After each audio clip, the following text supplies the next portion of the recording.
Barbecue পার্টিতে শুধু যে বারবিকিউ খাবো আর চলে আসবো তা না, আমরা হচ্ছে চায়ের ব্যবস্থা রেখেছি আর আমি এখানে টি স্টল দিয়েছি। সবাই আমার কাছ থেকে চা কিনে খাচ্ছে, খুবই মজা করছি। আমি টাকা ছাড়া কাউকে চা দিচ্ছি না আর তারা হচ্ছে কিনে খাচ্ছে, মানে আমাকে এমন অপমান করে চা কিনতেছে। কেউ হচ্ছে 2 টাকা, কেউ 5 টাকা, এভাবে করে হচ্ছে চা কিনছে। আর খুবই মজা করছি। প্রথমে হচ্ছে রোমান ভাই শুরু করেছে এবং সে প্রথম চা হচ্ছে 2 টাকা দিয়ে কিনেছে।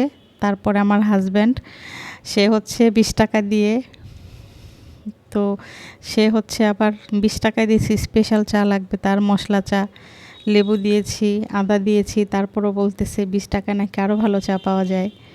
আবার খাওয়ার পরে বলতেছে চাটা মজা ছিল, তো রিভিউ দিচ্ছে ভালো। তার হাসি দেখে বোঝা যাচ্ছে যে চাটা অনেক মজা হয়েছে।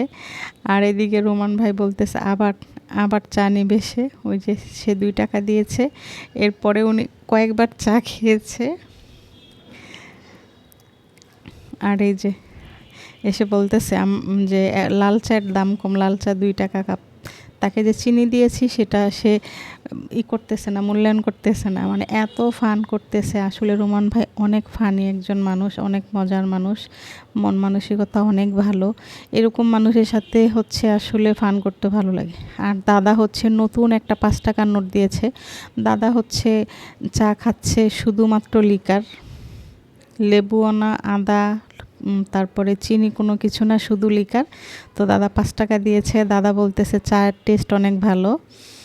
তো এরপরে রোমান ভাই আরও চা খাবে। আমি তো সেল করে শেষ করতে পারতেছি না। এবার হচ্ছে এক কাপ চায়ের দাম 200 টাকা। আমি তো সেই লেভেলের চায়ের দোকানদার হয়ে গেছি, এক কাপ চা 200 টাকা, ভাবা যায়?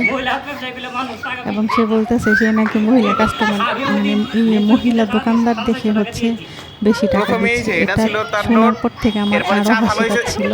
চা ভালো হয়েছে দেখে আমি তাকে বললাম যে এক কাপ চায়ের দাম তো আর 200 টাকা না, পরেরটুকু নিয়ে করেন, টাকা নিয়ে যান। বলতেছে না এটা 200 টাকা। সব কিছু মিলে অনেক ভালো কাটলো, আলহামদুলিল্লাহ। 2024-এ সেই দিনটা স্মরণীয় হয়ে থাকবে।